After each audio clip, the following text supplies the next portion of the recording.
long before time was measured by days and nights, before the worlds found their balance, the universe trembled under forces it could not yet contain. Creation had begun, but destruction, the sacred counterpart of creation, had no form. The cosmos needed a power that could end illusion, destroy adharma, and restore balance.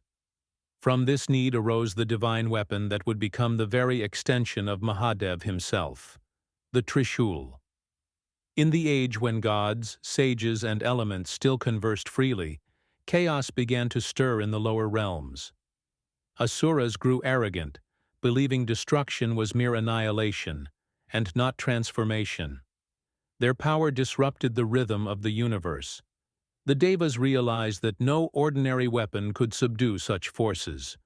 What was required was not metal or magic, but cosmic principles themselves shaped into form. The Devas approached Lord Shiva, the silent ascetic who sat in deep meditation on Mount Kailasa. His eyes were closed, yet he perceived every vibration of the universe. When Brahma spoke of imbalance, and Vishnu spoke of rising adharma, Shiva opened his third eye, not in anger, but in awareness. The universe does not need more force, Mahadev said. It needs truth, shaped as power.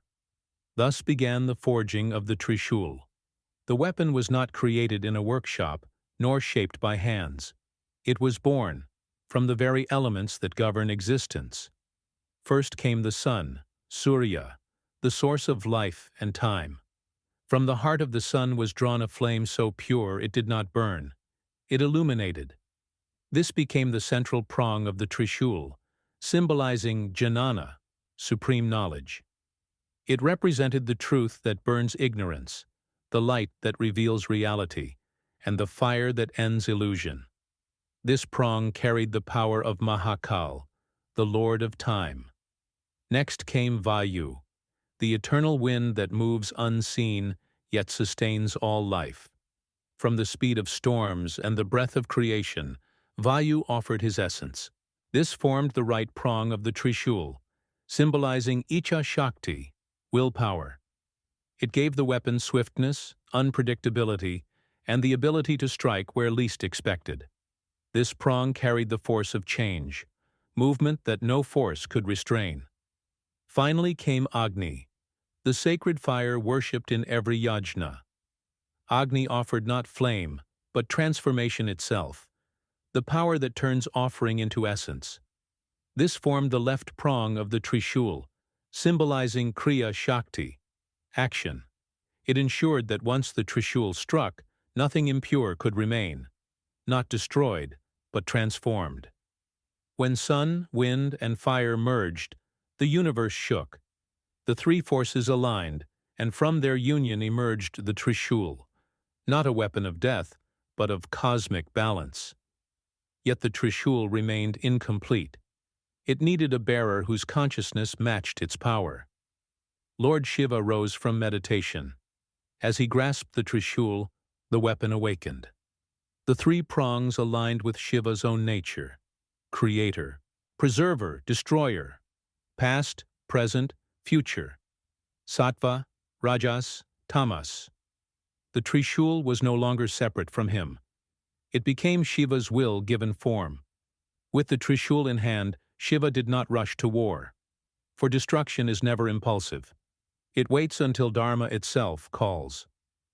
The first time the Trishul revealed its true might was during the annihilation of Tripurasura, the asura who built 3 flying cities and believed himself invincible.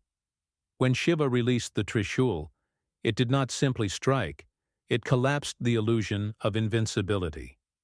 The 3 cities fell in perfect alignment, proving that when truth strikes, even arrogance aligns with destiny. Later, during cosmic Tandava, when Shiva danced to dissolve creation itself, the Trishul stood beside him, anchoring destruction so that rebirth could follow. Without the Trishul, Tandava would be chaos. With it, destruction became orderly renewal. The Trishul is also said to govern karma. Each prong represents the consequences of thought, intent, and action. No being struck by the Trishul suffers injustice, only the return of what was sown. Even today, Shiva does not always wield the Trishul, physically. Sometimes it appears as suffering that awakens wisdom, sometimes as loss that leads to liberation, sometimes as truth that shatters comfort. To devotees, the Trishul is not feared, it is revered. It reminds them that Shiva destroys only what binds, never what liberates. That is why the Trishul stands planted at temples, crossroads, and cremation grounds.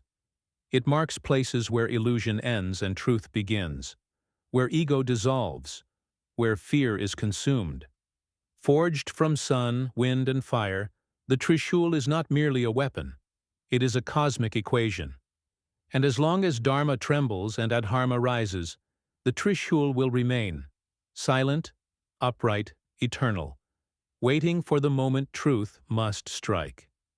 If you enjoyed this story, don't forget to like, share, and subscribe to Mythology Medley. Click the bell icon for more such amazing mythological content.